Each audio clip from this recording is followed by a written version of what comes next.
Мен Өтегенова Салтанат Асылбекқызы, Қызылорда облысы Қармақшы ауданы Түренғар ауылының номері 7-ші орта мектебінің тарих пәнінің мұғалімімін. Бүгінгі сіздерге ұсынып отырған негізгі таныстырылымым тарих пәнінен 9-шы сыныпқа арналған пиза тапсырмалары. Гуманитарлық бағыттағы пиза тапсырмаларын құрастыруда тарих пәнінен 9-шы сыныптың 20-шы ғасырдың 80-40 жылдарындағы қазақстандық ғалымдардың ғылымды дамытудағы жетістіктері тақырыбында негізге ала отырып пиза тапсырмаларын жасадым. Пиза тапсырмаларының мақсаты білім мен ғылым саласындағы мемлекеттік саясатқа баға беру. Зерттеу сұрағы 20-шы ғасырдың екінші жартысында ғылымның қай салалары көбірек дамыды? Пиза тапсырмаларын жүргізу барысында оқушыларды 3 топқа бөлдім. Бірінші топқа берілген тапсырма 20-шы ғасырдың екінші жартысында Қазақстандық ғылым саласындағы болған жаңалықтарды хронологиялық тізбекпен сипаттау.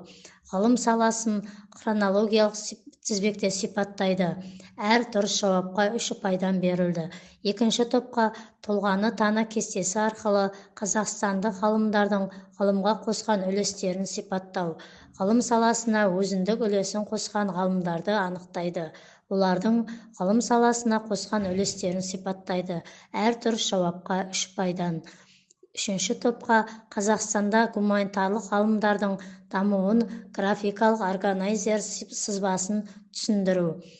Гуманитарлық ғылымдардың дамуындағы бастапқы оқиғаларды анықтайды.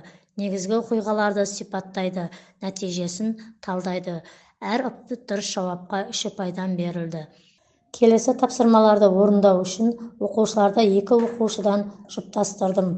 Learning Apps бағдарламасы арқылы сәйкестендіру тапсырмаларын орындау. Ғылым саласында ғалымдардың ашқан жаңалықтармен сәйкестендіреді. Әр дұрыс жауапқа 2 ұпайдан берілді. Екінші жұпқа стикердегі диалог әдісі арқылы жұптар тақырып аясында өзара сұрақ алмасу. Жұптасқан оқушылар бір-біріне тақырып негізінде маңызды деген сұрақтар қояды. Әр дұрыс жауапқа 2 ұпай. Үшінші жұпқа 2 жақты күнделікті әдіс арқылы оқулық мәтіннен қатты әсер еткен тұстарын анықтау. Мәтіннен әсер еткен тұстарын таңдайды.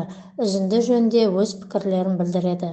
Әр дұрыс жауапқа 2 ұпайдан. Соңғы тапсырма жеке жұмыс. Жеке жұмыс позиция, түсіндіру, мысалы, түйіндей келе формуласы арқылы келесі жұптарға қатысты оқушы өз пікірін жазады.